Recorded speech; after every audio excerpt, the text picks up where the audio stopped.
오늘 함께 볼 말씀은 디모데전서 6장 6절에서 8절까지의 말씀입니다.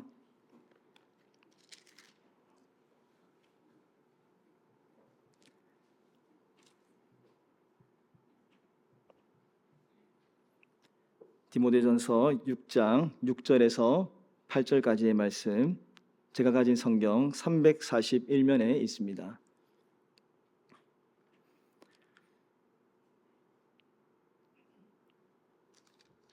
우리 다 함께 읽도록 하겠습니다. 그러나 자족하는 마음이 있으면 경건은 큰 이익이 되느니라.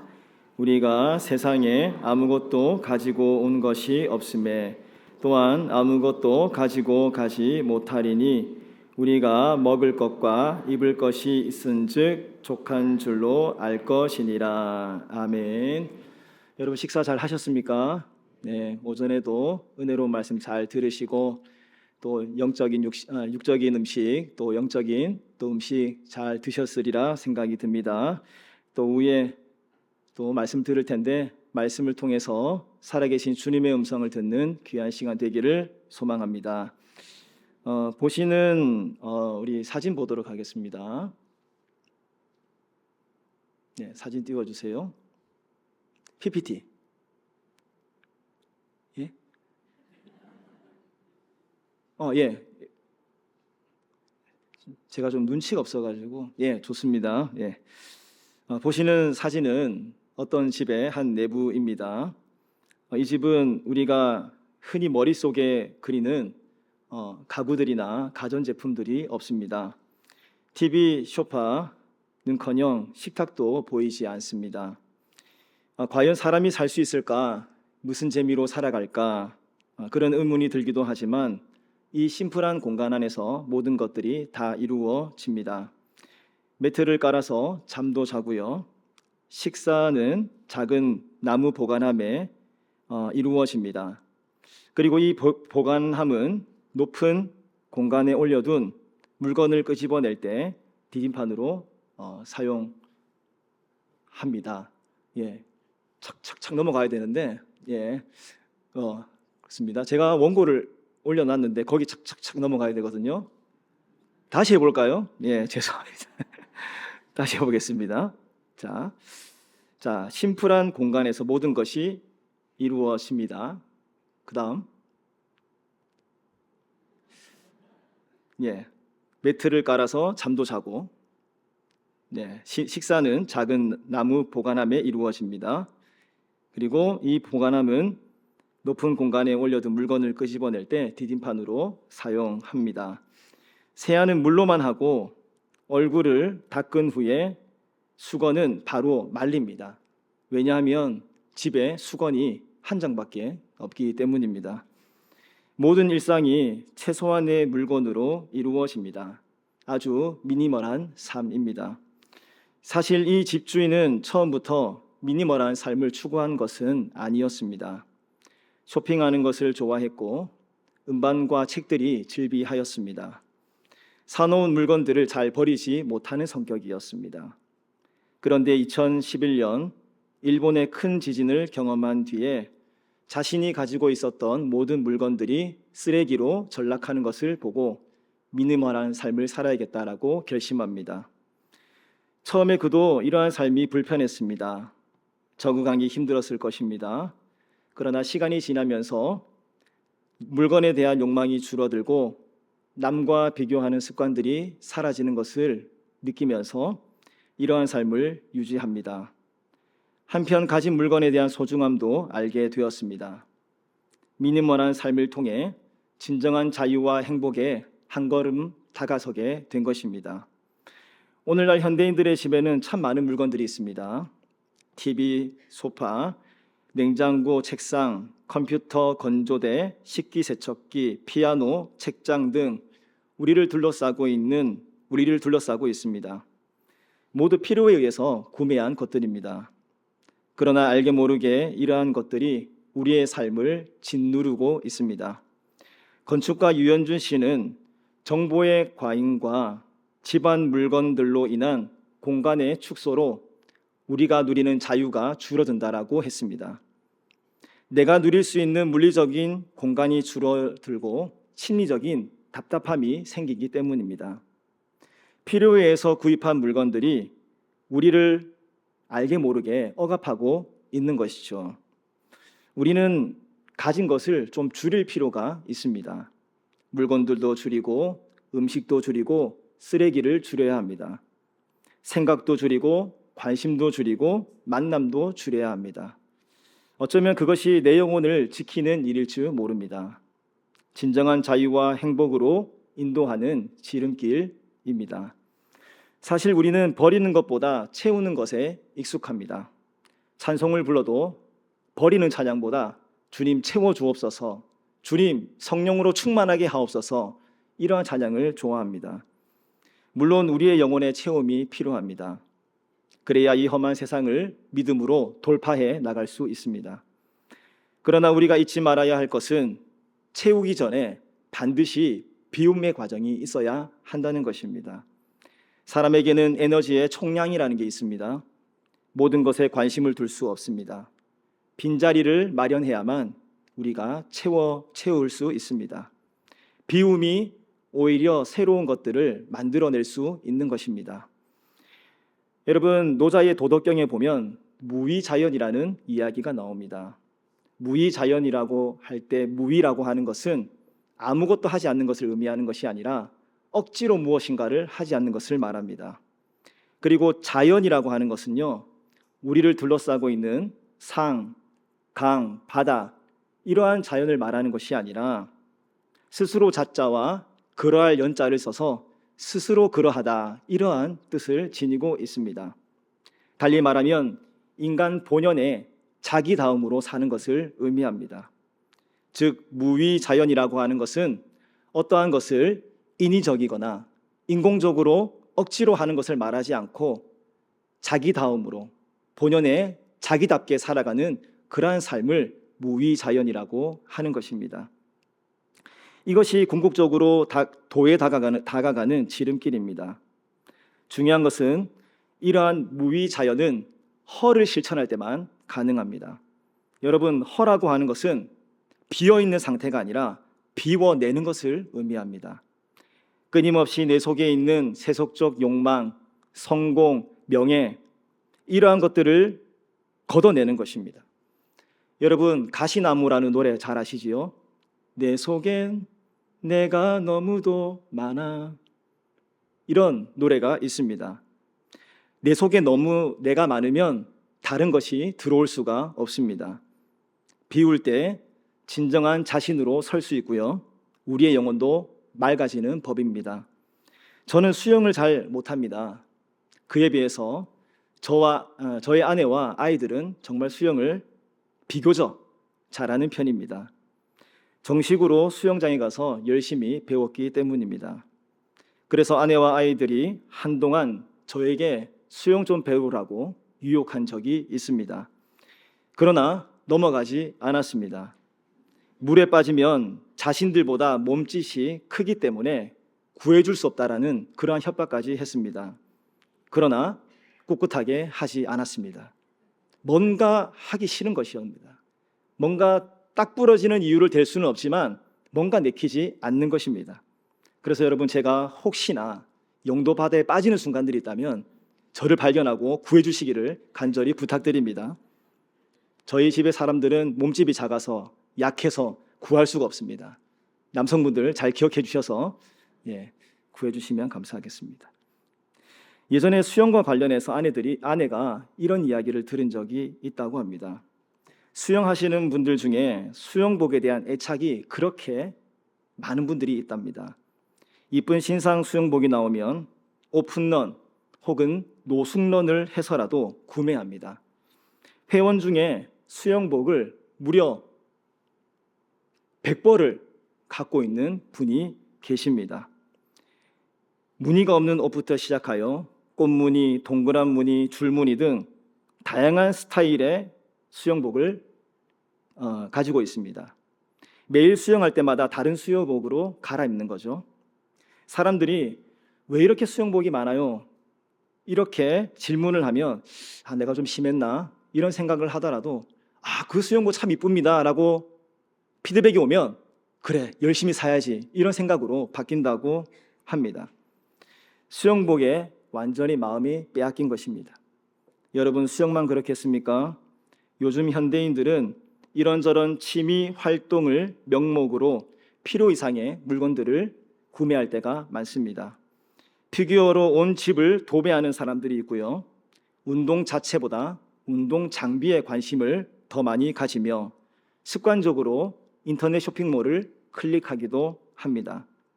물질에 대한 욕망을 제어하지 못하기 때문입니다.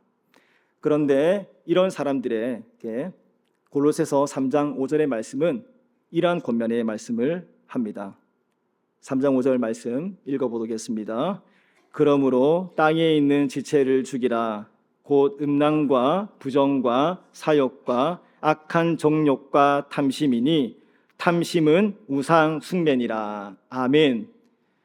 무엇을 단순히 좋아하다가도 그것에 마음을 빼앗기고 관심을 가지고 그것을 꼭 사야만 해 라고 갖는 탐심이 우리 안에 자리한다면 그것 자체가 우상 숭배다, 이렇게 이야기하고 있습니다. 어떤 사람들은 물건을 갖고 싶은 욕망 자체가 나쁜 것은 아니라고 말합니다. 오히려 자연스러운 것이라고 말하죠. 아주 틀린 말은 아닙니다. 그러나 여러분, 우리는 스스로에게 이러한 질문을 해볼 필요가 있습니다. 과연 그 물건을 갖고 싶은 나의 욕망은 자신의 욕망이 맞는 것일까? 혹은 다른 사람의 욕망을 나의 욕망으로 착각하고 있는 것은 아닐까? 이런 생각을 한 번쯤 해보아야 합니다. 그래서 여러분, 자크 라깡이라는 철학자는 인간은 타자의 욕망을 욕망한다, 이렇게 이야기를 했습니다. 자신의 욕망이 아니라 다른 사람이 그것을 갖고 싶은 그 욕망을 자신의 욕망으로 착각한다라고 하는 것이죠. 여러분, 회사가 신제품을 열심히 찍어내는 것도 마찬가지입니다. 우리의 욕망을 자극하기 위해서이죠. 정말 그 제품이 갖고 싶어서 그것을 욕망하는 것이 아니라 새로운 것들을 계속 출시하게 되면은 그것이 우리의 욕망을 자극해서 그것을 소유하고 싶은 마음으로 변하게 된다라고 하는 것입니다. 그리하여 내 속에 자리하신 하나님을 밀어냅니다. 내 속에 하나님이 많아지는 것이 아니라 내가 더 많아지는 것입니다. 여러분, 물건에 대한 탐심을 내버려 두지 마십시오. 내가 가진 물건들을 정리하면서 조금씩 걷어내 보십시오. 미니멀한 삶이 좀 어렵지만 한번 시도해 보십시오. 외면이 아니라 내면의 풍성함을 추구하십시오. 그럴 때 우리의 영혼이 맑아지고 진정한 자유와 행복에 조금씩 다가서게 될 것입니다. 그러나 버리는 것 자체가 미니멀한 삶의 목적은 아닙니다. 이것은 하나의 과정이고 생활 방식일 뿐입니다. 신앙적 관점에서 줄이고 걷어내는 진짜 목적은 따로 있습니다. 오늘 본문 6절 말씀 보도록 하겠습니다. 그러나 자족하는 마음이 있으면 경건은 큰 이익이 되느니라, 이렇게 말씀을 합니다. 여러분, 미니멀한 삶은 우리에게 자족하는 마음을 갖게 하여 우리의 신앙생활에 도움을 준다고 말씀합니다. 자족하는 마음이라고 하는 것은 내게 주어진 것들을 그냥 당연하게 여기는 것이 아니라 하나님의 선물로 여기고 감사하며 살아가는 삶의 태도를 의미합니다. 매일 걷는 산책길을 당연히 여기지 않는 것입니다. 아름답게 펼쳐진 영도바다, 향긋한 커피 한 잔, 늘 마주하는 가족들과 교우들이 하나님의 선물로 여기며 살아가는 것입니다. 그럴 때 우리 안에 감사가 넘치게 되고요, 하나님의 마음을 더 깊이 이해하게 되는 것입니다. 경건한 삶으로 나아가게 됩니다. 여러분, 영성이 좋은 사람은 어떤 사람일까요? 고린도전서 12장의 말씀에 나오는 것처럼 그런 각양 은사들을 모두 소유하고 발휘하는 사람이 영성 있는 사람일까요? 방언을 하고 치유를 행하며 미래의 일들을 예언하는 그런 능력을 가진 사람이 영성 있는 사람이다 라고 말할 수 있을까요? 물론 그런 사람들도 하나님의 은혜를 입은 사람들입니다. 하나님께서는 각 사람들에게 은사를 주셔서 그 은사를 통해 하나님의 일들을 이루어 나가시고 교회를 아름답게 세워 가십니다. 그러나 여러분, 진짜 영성이라고 하는 것은 어떤 순간에도 내적 평안을 이루는 것을 말합니다. 흔들리지 않고 신실하신 주님을 신뢰합니다. 내게 주어진 것들에 대해서 하나님의 선물로 여기고 감사하며 살아갈 수 있는 그러한 삶의 태도를 가진 사람, 그러한 사람이 진정한 영성가이고 믿음 있는 사람이라고 말할 수 있습니다. 좋은 일이 있어도 감사, 슬픈 일이 있어도 감사, 이해할 수는 없는 일이 일어나도 감사할 수 있어야 합니다. 물론 여러분, 이 말이 좋은 게 좋다 이런 말은 아닙니다. 어떤 사회적 불의가 있음에도 침묵하라는 그런 말이 아니죠. 지금 이 정도 잘 먹고 잘 살게 된 것도 감사해야 해. 어떠한 불의가 있어도 그냥 어쩔 수 없어. 이런 패배주의를 조장하는 말이 아닙니다. 그렇게 되면 사회적 약자들은 어려움을 당하게 되고 세상은 더욱더 어두워질 것입니다. 하나님이 원하시는 삶의 태도가 아니죠.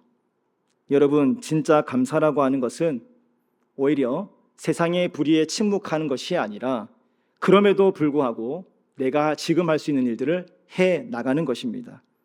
그리 아니하실지라도 내게 주어진 현실에 감사하며 하나님께서 내게 주신 사명들을 굳건하게 감당해 나가는 것입니다. 아이들을 가르치고 어려운 이들을 도우며 주변 사람들에게 꿋꿋하게 복음을 전하며 살아가는 것입니다. 건강하고 따뜻한 사회를 만들기 위해서라도 힘들더라도 흔들리지 않고 내 몫을 감당해야 합니다. 이것이 진짜 영성 있는 사람의 모습입니다. 그리고 자족하는 사람이 누리는 또 하나의 복이 있습니다. 오늘 보면 7절 8절 말씀인데요, 우리 함께 읽어보도록 하겠습니다.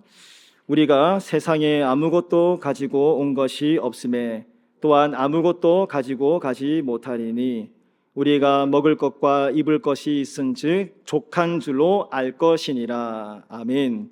여러분, 자족하는 사람들의 특징은요, 자신의 죽음을 아름답게 맞이한다라고 하는 것입니다. 왜냐하면 내가 가진 것들을 모두 가지고 갈 수 없다라고 생각하기 때문입니다. 그러므로 그들은 물질에 대한 애착이 없습니다. 돈, 명예, 세속적 욕망에 마음을 빼앗기지 않습니다. 삶의 질서가 바로 세워져 있기 때문입니다. 자족하는 사람들의 모습인 것입니다. 다만 그들은 지금 내게 주어진 삶에 집중합니다. 사랑하는 가족과 교우들, 내가 다니는 직장, 내가 처해 있는 삶의 터전을 하나님의 선물로 여기고 감사하며 귀중하게 여깁니다. 그 속에 진정한 행복과 자유를 느끼며 살아계신 하나님을 느끼며 살아가는 것입니다. 톨스토이의 아주 유명한 일화가 있습니다. 어떠한 기자와 인터뷰를 약속하고 인터뷰를 합니다. 그리고 그 기자가 톨스토이에게 이렇게 묻습니다. 당신에게 가장 소중한 사람이 누구입니까? 그리고 당신이 가장 소중하게 생각하는 일은 무엇입니까? 그때 톨스토이가 이렇게 대답을 하죠. 내게 가장 소중한 사람은 지금 내 앞에 있는 당신이고, 그리고 내게 가장 중요한 일은 지금 당신과 인터뷰하는 이 일이다. 이렇게 대답을 했다고 합니다. 톨스토이에게는 돈이 중요하지 않았습니다. 여러분, 톨스토이는 엄청난 부자였어요. 그런데 그 모든 소유를 가난한 사람들에게 싹 다 나누어 줍니다. 평생을 무소유로 살았습니다. 가지고 있는 명성도 별 볼 일 없었습니다. 내가 마주하는 사람과 지금 내가 하는 일이 가장 중요한 일이라고 생각했습니다. 이들은 하나님이 보내주신 사람이고 하나님의 일이라고 생각했기 때문입니다. 현재 내게 주어진 일에 진지했고 일을 즐겼습니다. 지금 내가 누리고 있는 그 상황과 사람을 한껏 누리며 살아갔습니다. 여러분, 카르페 디엠이라는 말이 있습니다. 현재에 충실해라, 현재를 즐겨라. 여러분 잘 아실 것입니다. 여러분, 이 말은 쾌락주의를 종용하는 말이 아닙니다. 주어진 상황을 한껏 누리며 살아라 라는 의미입니다. 쉴 때도 즐겁게 쉬고 일할 때도 즐겁게 일하고 하나님을 예배할 때도 그분으로 인해 즐거워하라는 말입니다. 누군가를 사랑할 때 뜨겁게 사랑하고 누군가를 위해 기도할 때 뜨겁게 기도하라는 것입니다. 여러분, 행복은 멀리 있지 않습니다. 가까이 있습니다. 여러분이 지금 누리고 있는 삶에 있습니다. 울창한 복례산 숲에 있고 영도를 둘러싸고 있는 아름다운 바다에 있으며 지금 여러분과 마주하고 있는 교우들의 얼굴에 있습니다. 내가 신앙생활을 하고 있는 교회에 있고 지금 드리는 예배 속에 있습니다. 그것을 한껏 누리십시오. 그것을 위해 내 삶의 거추장스러운 것들을 걷어내십시오. 처음에는 조금 불편하더라도 행하십시오. 그리고 다시 하나님께 나아가십시오. 그리고 그분 안에서 다시 발견할 은혜를 사모하십시오. 이것이 믿음의 사람들이 가져야 할 삶의 방식, 미니멀 라이프입니다.